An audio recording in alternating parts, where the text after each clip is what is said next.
What's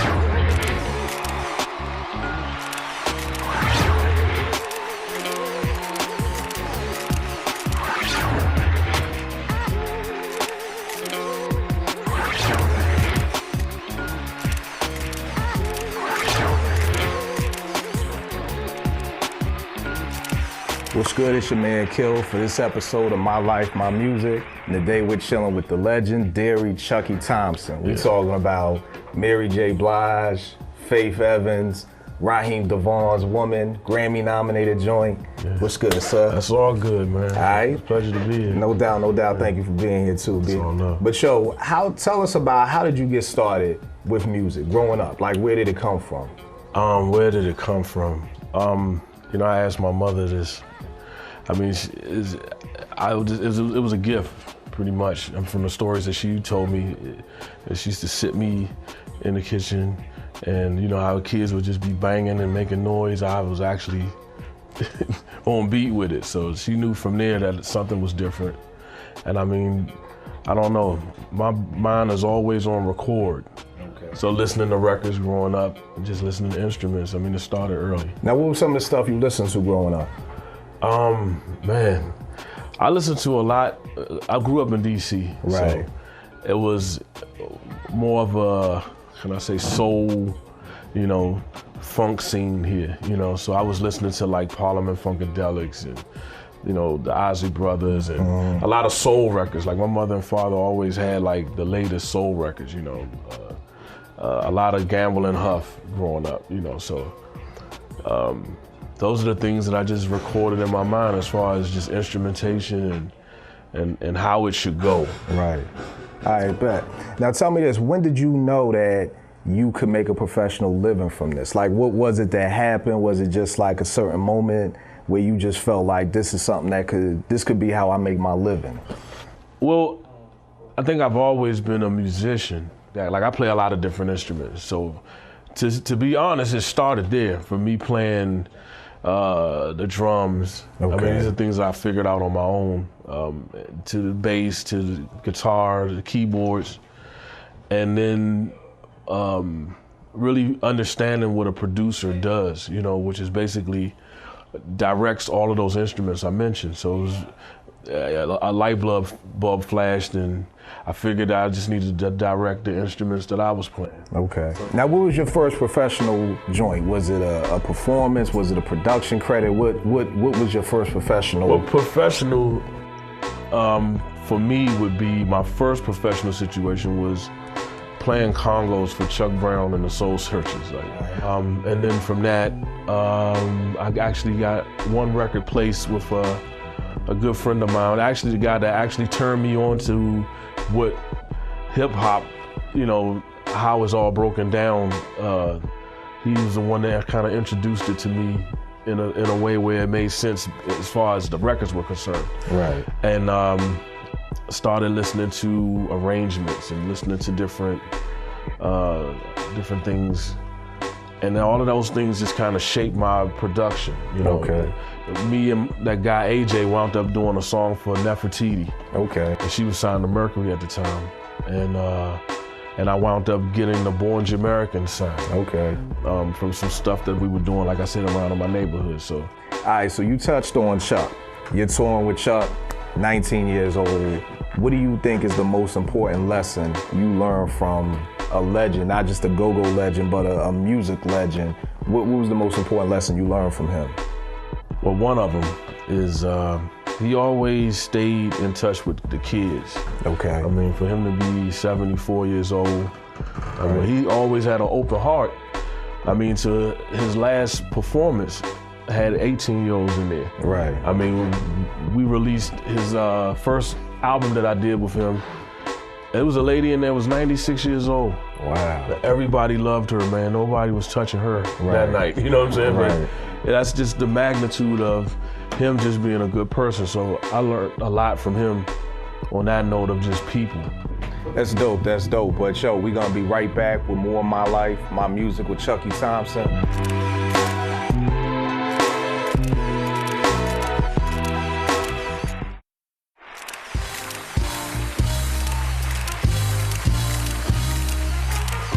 What's good? It's your man Kill. We're back with more of My Life, My Music. The man Chucky Thompson here. So tell me this, I always looked at y'all as the Hitmen as like how Motown had the Funk Brothers. Right. I kind of feel like y'all were like Bad Boys Funk Brothers, Exactly. you know what I mean? It definitely turned into that, you know. Okay. Now, how did the pieces come together? Like, were you there first? What, like, how did it? I would put it to you like this. As far as Bad Boy was concerned, I was first. Okay. But I mean, Puff, with him dealing with Uptown, he had a couple of relationships and different people that he was, you know, actually getting songs from. Trackmasters, Easy Mo B at the time. You know, there's a couple other people, man, but it was actually me and Rashad's Tumbling Dice. Right.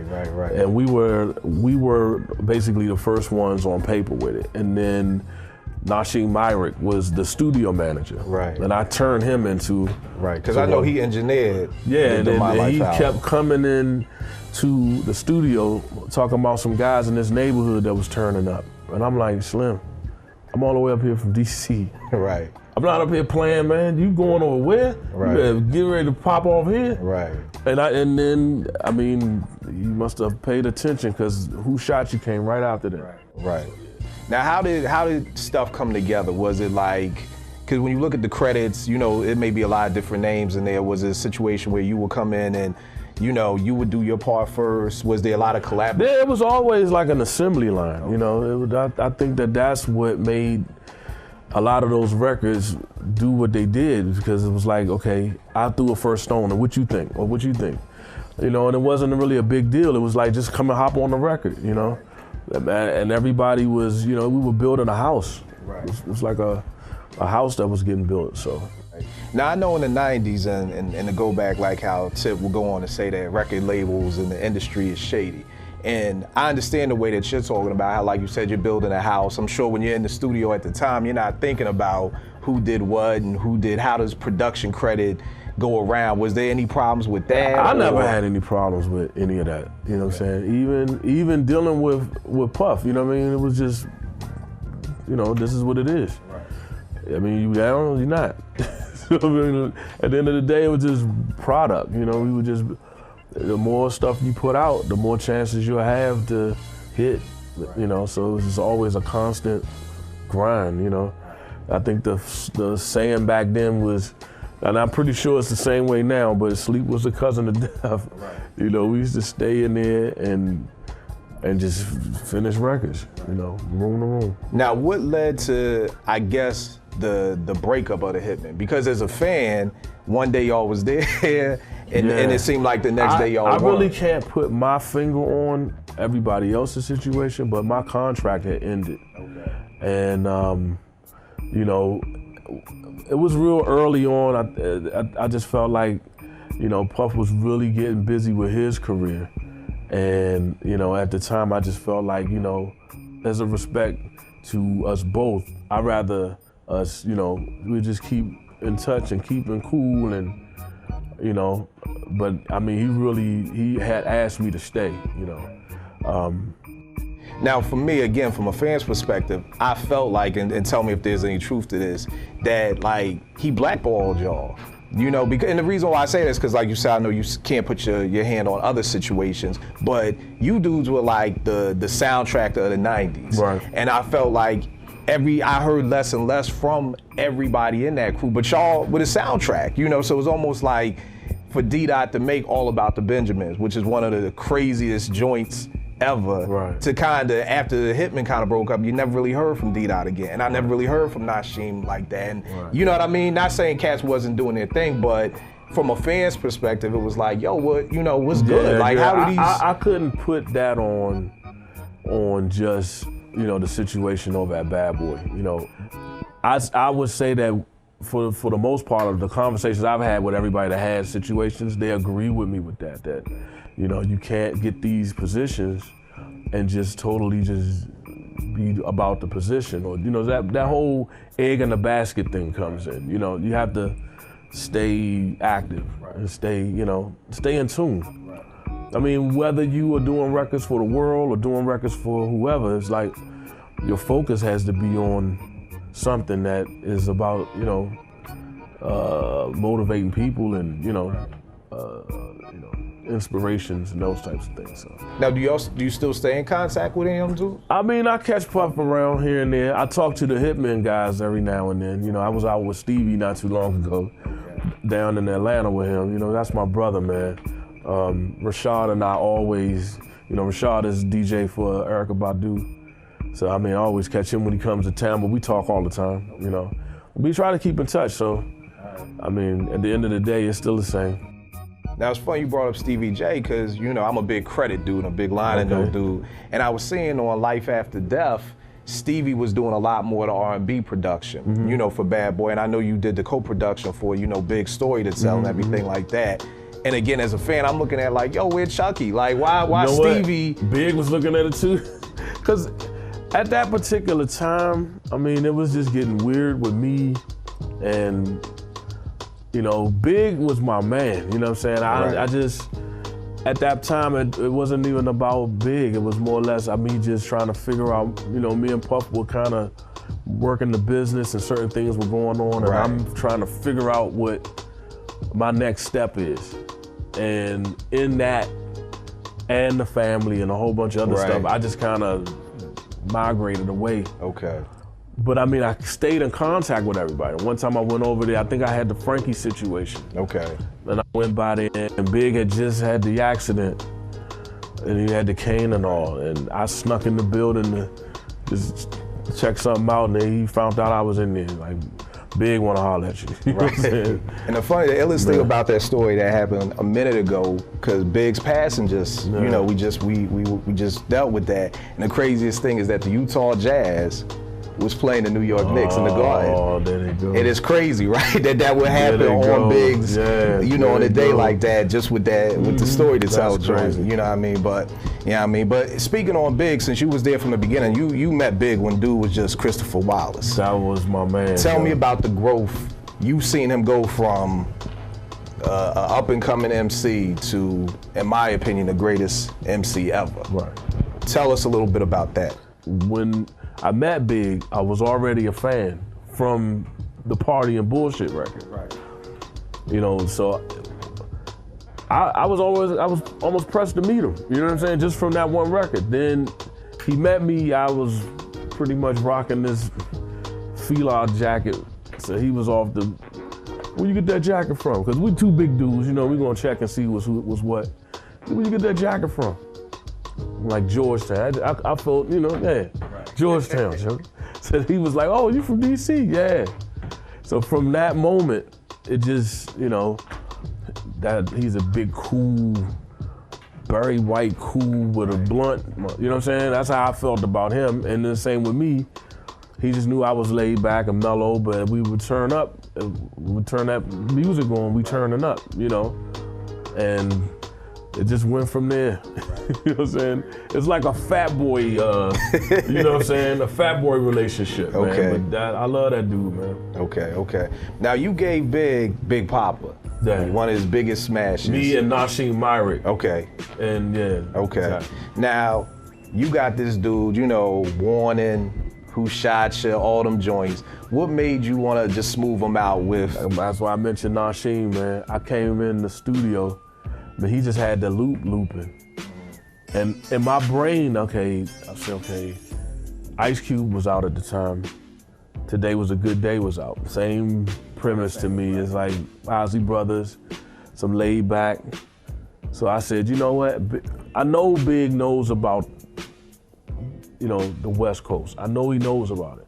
Because he that big, cool, black Ice Cube cat. You know what I'm saying? And I said, okay, let me just throw something on there and just see where his brain is gonna be with that. So I threw that West Coast line in there. But it was at that time, we were listening to Snoop's album, making Ready to Die.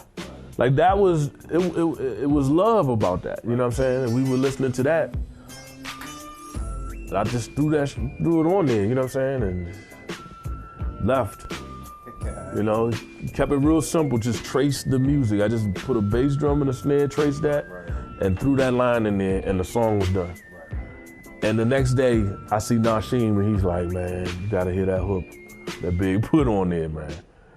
And I actually bought a copy of it here for my DC crew to listen to. You know, these are the guys that's on the block. And I just pull up and say, you know, tell me what you think about this. And I played it. And it went off and everybody was quiet. So I'm like, well, y'all don't like that? You know what I'm saying? Like, nah, that was off the chain. Right. And it was like a mellow thing with it. But I mean, that hook did it and he took the bait. Right. He took the bait. All right, that's what it is, that's what it is. Now, going back to Mary's My Life album. Classic. I mean, not just me personally, I think everybody understands that that's just one of the greatest albums ever made. Not R&B, not hip hop, just period. Like, and you're the orchestrator of that. Like, number one, how does that make you feel? I mean, it's an honor, man, for me, you know what I'm saying, to have done work. And I mean, that one piece of work is like everybody's favorite piece of work. Right. And I'm gonna be honest with you. I mean, at the time, it was pressure. It was pressure for me coming in off of the success of the 411 album. But I knew before I met Mary, and I was actually listening to a lot of the press that was surrounding her at the time, and they were talking down on her. And I know that her talent was way beyond whatever anybody would say negative about her. They just never heard, Puff put her out there in that image. It was a little harder than most females' images were. So that right there to me was an opening for a lot of shots, but she carried it. That's the crazy part about it. She could carry that role and it be hip and, different and just dope. And I just felt like there's a whole nother story behind that situation for you. Right. And my job, even before I met her, I just was like, I just want her on that level, you know what I'm saying? Just that musical level where nobody could ever throw a shot at her about nothing, you know what I'm saying? She's one of a kind. There's nobody like Mary J. Blige, I'll tell you that for real. Now, the album was so personal, you know what I mean? It felt like, and I know the rumors was, it was about KC and their relationship falling apart and everything like that. Did you have to pull that out of her? Is that something that she wanted? Did she want to make the album personal? When I first met her, she was quiet. She was the type that wouldn't say nothing to nobody, just stay to the side. I know her because I'm the same way. I just come in, I just sit and chill. But she was just watching everything. She was up on everything.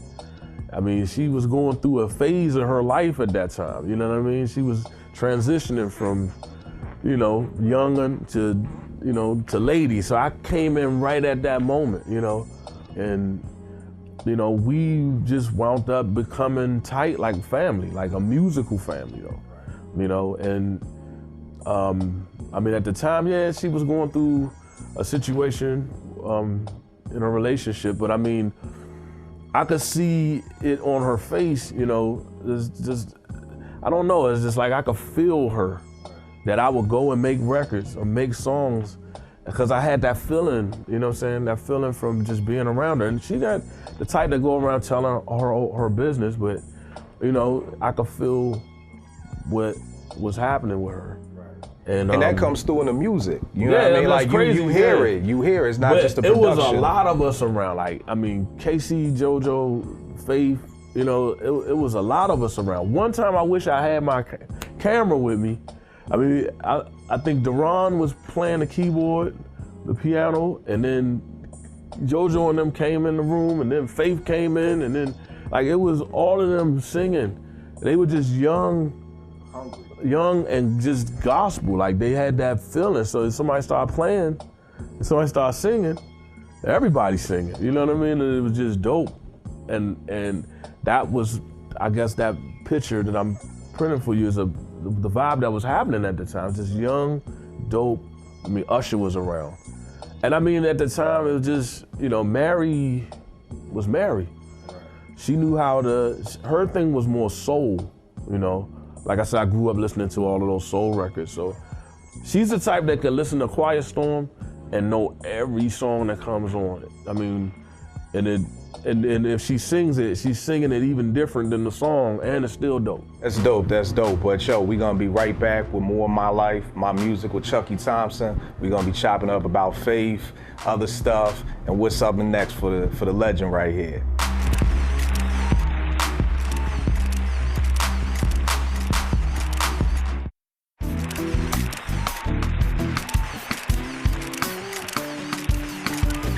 What's good? It's your man Kill. We're back with more of my life, my music with the legendary Chucky Thompson. We just sitting here chopping it up about them 90s, man. That's you know, crazy. it's something about the 90s. Yo, I didn't even know you did the Total joint, can't you see? Yeah, like that's me and Rashad Tumbling Dice, man. Like that's crazy because that's one of them joints like you remember where you were at. It's certain songs you just remember where you was at, where you were, and I was in my apartment back in Baltimore when I was at Morgan State, and I mean, I just heard the joint, I was just like, yo, what the fuck? Like, cause at that time, anything big was on was bananas. When you thought you heard everything, and through mixtapes you would hear more and more big, and then it was just even crazy after the verse, then hearing Total come in, cause it was just like, your mind wasn't even ready for that, you know, and that's just something that's, you just got that knack, B. Yeah, I mean, like I said, I was at work, you know, so a lot of those ideas, like the whole idea of Total, the whole idea of that particular loop to be used came from Sean, you know what I mean? Like people don't want to give him credit for production, but I mean, some people can play and don't know what to play.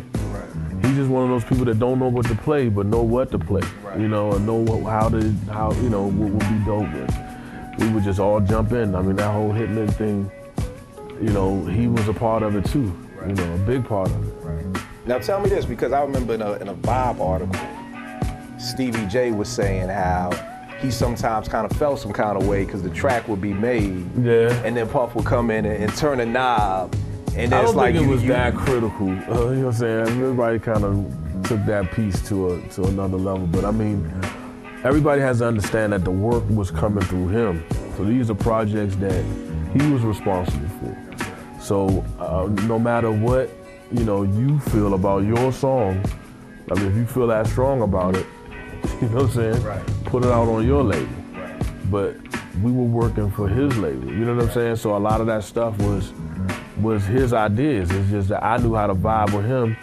We had our conversation in the beginning, you know, that, yeah, you know, I know what you're doing, you know what I'm doing, so let's do it, let's go, you know what I'm saying? And I had success from it, you know what I'm saying? From him coming in and just being able to work with him, build his sound for his label. You know, that was one of his missions, was to have a sound. When in my brain as a producer, I never wanted a sound. That's why you hear me on so many different records and you be scratching your head like you just found out I did. Totally. That's what I'm, you know what I'm saying, that I had a hand in that. So I'm just saying it's like, from those situations, you know, we were just all collaborating and coming up with ideas, and whatever was hot or how we could make it better or make it bigger or whatever, we would, you know, we were just getting done. Now tell me this, because again, and I'm gonna keep talking as a fan, because I'm such a, you know, a fan. Appreciate it, man. But how'd the Faith situation come together? Because again, I'm looking at it from the outside looking in, like, okay, it seemed like Puff and Mary kinda, you know, for the Share My World album, it was kinda no Bad Boy on there like that. And now boom, Faith Evans pops up, kinda similar to Mary, you know what I mean? You're producing that. How did that come together? Well, it wasn't separate before. We were working on Mary's album, and Puff brung Faith in to assist in like some harmonies and backgrounds. Like, she wasn't an artist signed to Bad Boy at that time, but she, you know, her and Mary just started kicking it to the point where Mary was like, yo, she's dope. Like, Mary knows who's dope. You know what I'm saying? And Mary was Mary. I mean, Faith was dope. Puff created, or felt like he created, certain things about his style and his sound, and you know what I'm saying? And it was real close between Mary and Faith as artists that he was responsible for, that, you know, that he actually had a stake in.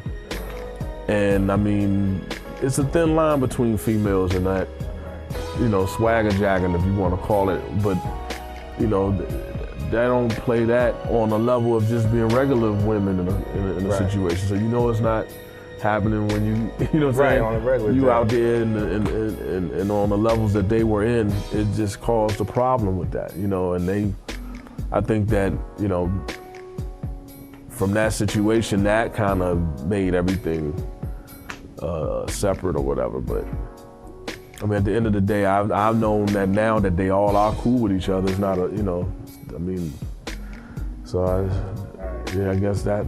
So now you're doing Faith's album, another classic. Right. What's your mindset? You're coming off of My Life, going back into working with a new artist. You know what I mean? What's your mindset for doing bangers like Soon As I Get Home and joints like that? Faith, man. See, the difference between the two of them, Mary knows all of those Quiet Storm records. Faith didn't know none of them, but Faith knew all the gospel records. She knows all of the gospel, everything that got to do with gospel, she got that down pat. Mary knows some of it, she's not that deep into the gospel as she is in the soul. So My Life was soulful. Faith's album was more gospel. But basically she was picking, As Soon As I Get Home was a song that another buddy of mine that I had wrote with him, Kervin Cotton, the guy from here, from DC.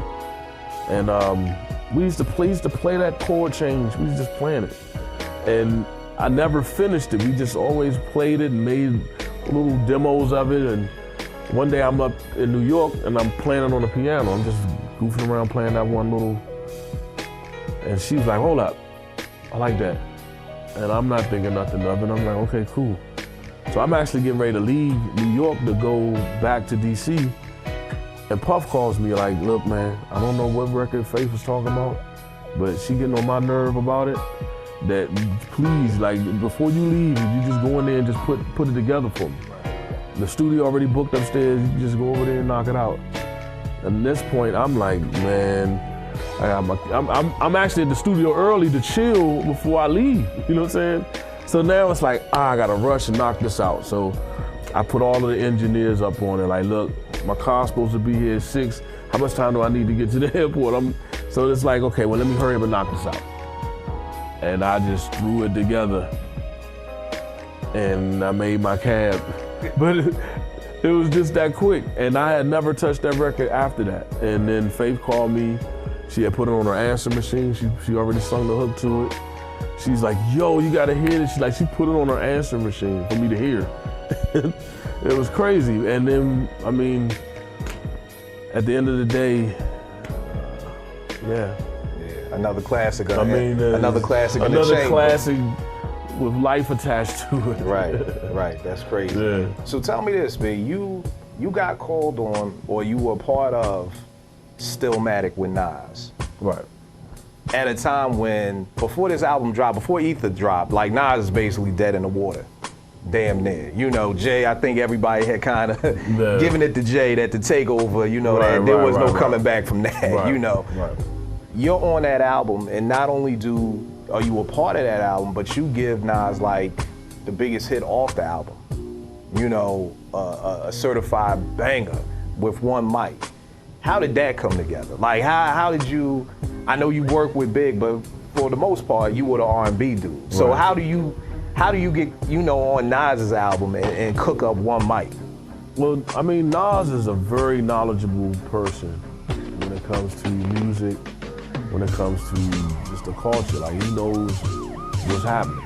He knew what it was with me and the instruments, and he knew that I had knowledge of hip hop. So, I mean, he put two and two together. I kind of got put in a situation. You know, he kind of masterminded the whole thing. Because I had sent him tracks, and I didn't find out that he liked those tracks until they came out on the Godson album. Because I had never heard him back, heard no feedback or nothing. He just called me in to come in to work with him directly. Right. We just started talking about, you know, if a situation was coming where you might have to get ready to fight or you have to defend something, what would that record be that would calm you down? Like, you know, just calm you down. And we both said In the Air Tonight, you know. And then I mean, if you listen to that record, I did a lot of wild stuff, man. I had a guitar, turned it over. So when you hear that little, that's me banging on the back of a guitar, you know? Yeah, I wanted that, I just wanted a feel that was not. Because it's a big record. Yeah, it's away from everything. But I patterned a lot of the sounds and the sonics from the Phil Collins record. But Nas, in his mind, you know, he's always thinking on some backwards round and crazy.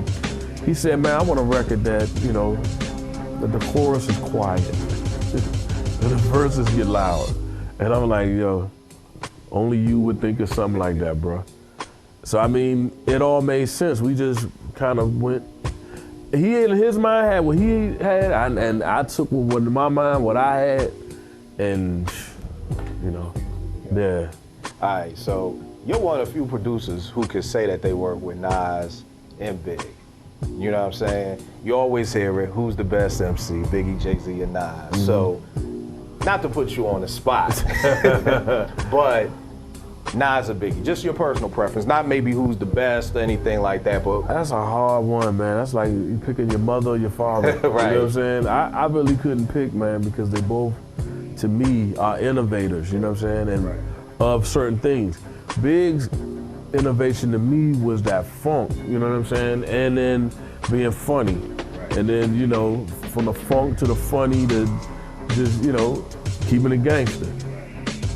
And that's me all day, you know? Then you got Nas, was just the young swag, you know what I'm saying? And just stand on your toes, making sure you know what I'm saying? You're not looking like no stupid out in the street. And, you know, he had the whole cool uptown swing to me, you know? So, two different vibes, you know what I mean? And they both are part of my life, you know what I mean? That's right. why I could actually vibe with them. Right.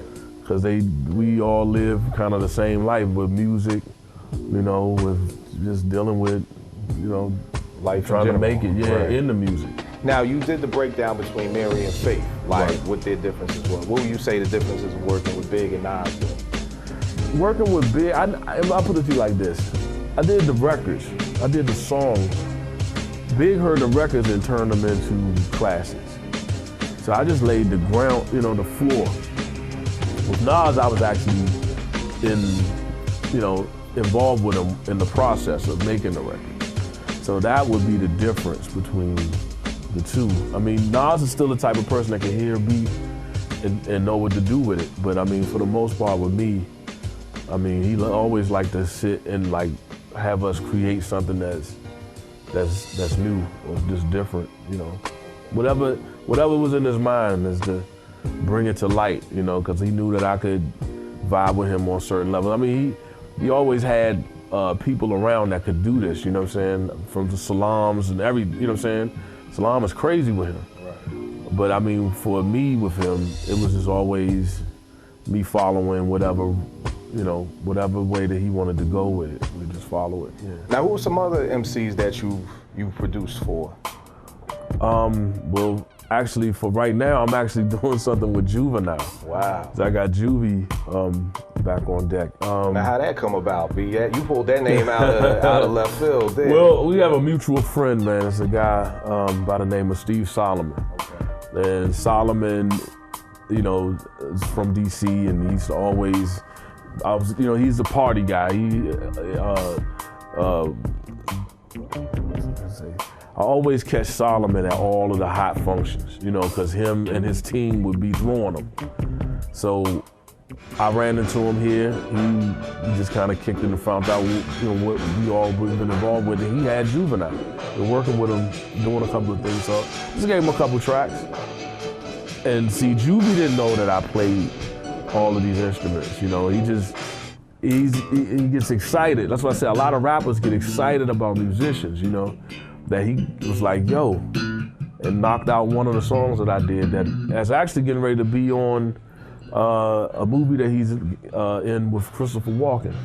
I don't know the title of it or anything, but all of that's in the works right now, and that song is actually about to be a part of it. So, I mean, it's situations, you know, situations. All right. Now, if you could work with any MC right now, who would it be? With any MC right now? Any MC. And why? And why? I like what's the younger from LA, man? Lamar. Kendrick Lamar? Yeah, liking him. And I give you my reasons. I always like artists that do their homework, you know? Like he's not just, you know, rapping. Right. Like he's saying something, like he's representing what I know to be hip hop, you know, in the form that it's supposed to be in. Where it's clever, you know, it's interesting. And I mean, I just like, you know, if you're interested enough for me that I could throw some different things, you know, your way or whatever, and it does, you don't flinch, you know what I'm saying? And normally those will be the records that will be, I mean, in my experiences, they become classics. Yeah. Now you blessed Raheem DeVaughn with the Woman joint. Right. The joint nominated for a Grammy. You know what I mean? How did that relationship come together? I know y'all both from DC, so. I had an office when I had gotten my production deal. I was in DC and I had an office on Pennsylvania Avenue. And one of the artists that I had signed, he had ran into Raheem or whatever, and Raheem came through the studio. So I met him, he had a cool little vibe to him. So, cool. I don't know, Raheem just had at the time he had a fire to be around. I actually had Frankie at the time. I couldn't really do too much with him then, but I wanted to keep him around. So he met a lot of the people that were working. He met Frankie, he met this guy named Q that wrote Frankie's first project. And I mean, that was all that he needed. After I shut my office down, then I'm hearing that he's moving all through the city, and you know, he got mixtapes popping, and he just had a hustling mentality. And he hustled this area. I mean, and then, you know, he wound up getting a situation with Jive. You know what I'm saying? He just was like, man, I definitely want to bring you in on it. So last minute, this record is crazy. Because I had a session happening. And it was like, all right, well, Raheem's coming at 10, so we try to figure out what we're gonna do. And he came, and I just immediately just went to the keyboard. And I think at that time, that record, it was a record out, it was a Jay-Z record out. Kind of going through some stuff. It was a slow, I think he had the video had the Maybach, little small Maybach in it. You know the song I'm talking about? And that melody was driving in my head. So I said, well, let me pull from that. So if you ever listen to later records to each other, you kind of had the same vibe. But that's what I'm saying, like, if I'm doing R&B, I think hip hop. Right. If I'm doing hip hop, I think R&B. All right. So that way, it's always in there. So it'll always be musical and be turned up at the same time. All right, so with Raheem, do y'all got anything cooking up now? A couple of things are happening right now. You know, he's signed a new deal with Universal, and but we've been working on songs for the last 4 years, just working on songs, and we're actually contemplating doing a whole project, a Chucky Thompson, Raheem DeVaughn collabo situation where I would do the whole album with him. Okay.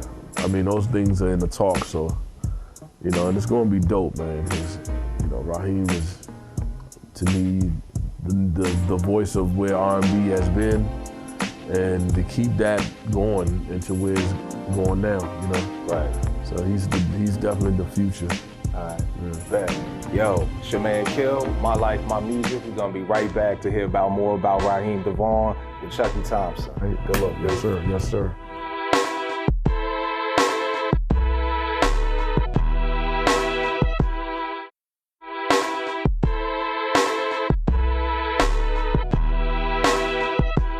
What's good? It's your man Kill. We're back with more of My Life, My Music.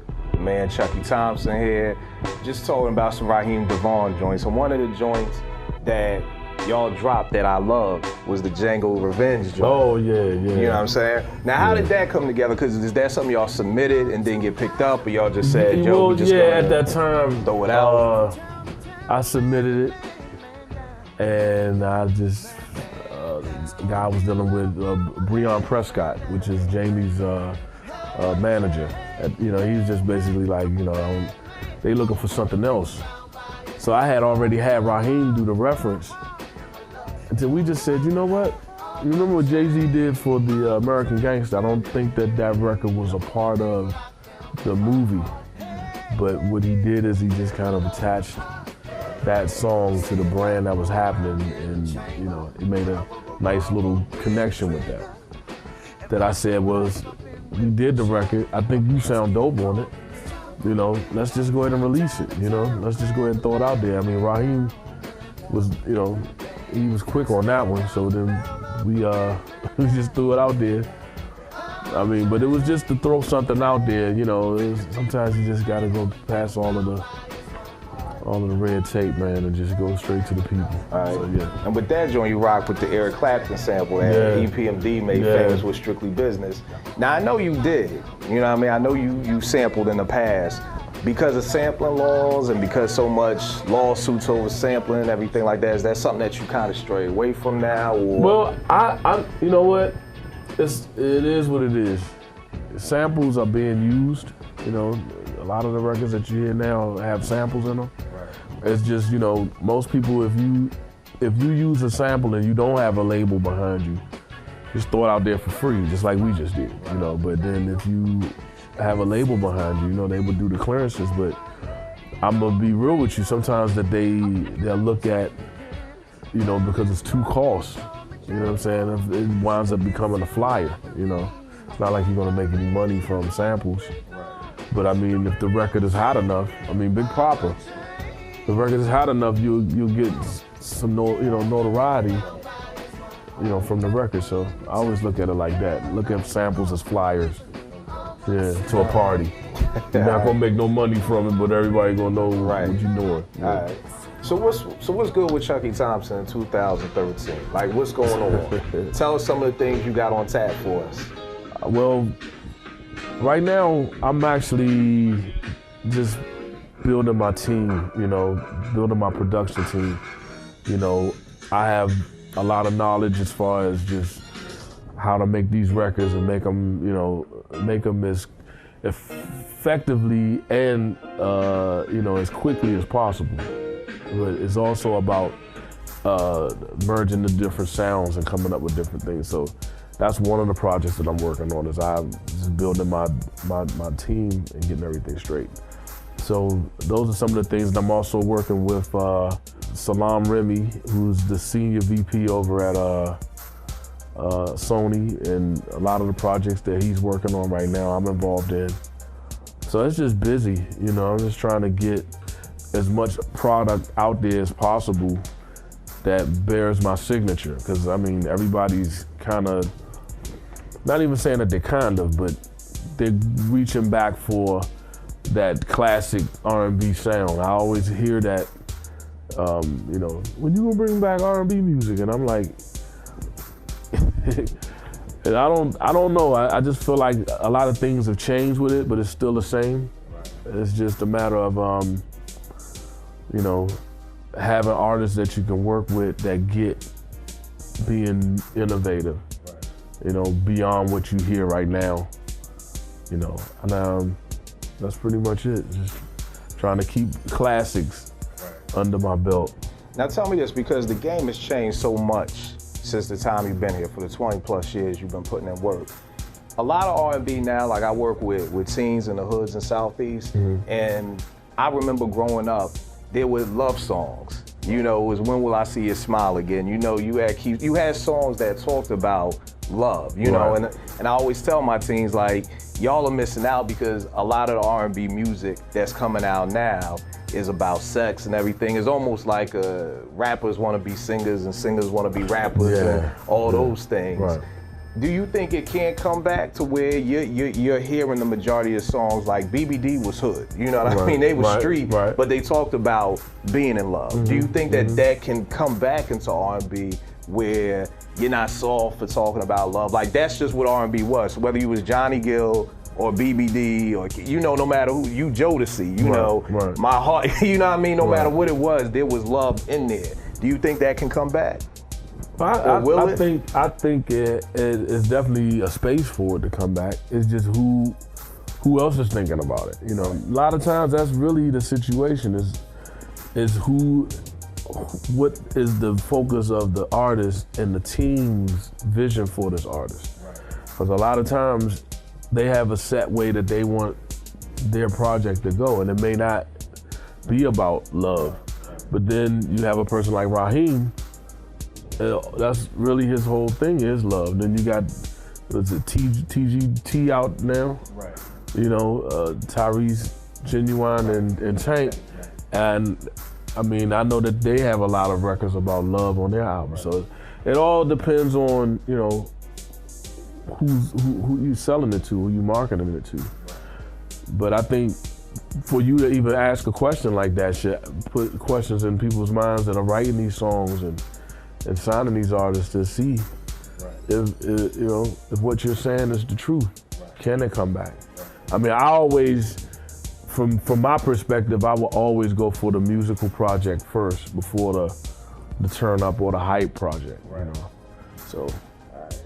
That's my deal. So being in this game so long, what advice do you have for producers nowadays? Because the game has changed. This isn't the, you know, the 90s and the 2000s where you're getting 500,000 a track, 100,000 a track. The game has changed. So what advice do you give to up and coming producers out here trying to get in the game? I mean, let me just put it to you like this. I was always that behind the scenes guy. That's me, that's just who I am. I never was that out front person, but I didn't grow up with YouTube and all of this other free, you know, services and stuff that you can use to blow up on. You can get it straight to the people. When I came up, it was maybe 5 people, you know what I'm saying? And then you have to first figure out a way to meet them, and then for them to hear your music. So it was it definitely has changed, but I would suggest for any producer coming in the game, you know, to take time to learn the history of whatever you're into, because it's only gonna make you able to last longer. I see that a lot of these young kids, that's just them. They're like, I know what I know and that's what I know. And I get that. But what happens with what you know is known? Then what you got? You short, you know what I'm saying? So don't get short. I guess that would be. Yo, good looking out for chopping it up, B. I appreciate it. Learned a lot, B. We done got the differences between Mary and Faith, Nas and Biggie. It's the best I could tell. You know what I'm saying? Hearing stories about the late great Chuck Brown and Dougie Fresh. Yeah. You know what I'm saying? And the beginnings of Chucky Thompson, where he is right now. You know, we're gonna be back with more episodes of My Life, My Music. I'm your man, Kill. Keep it locked.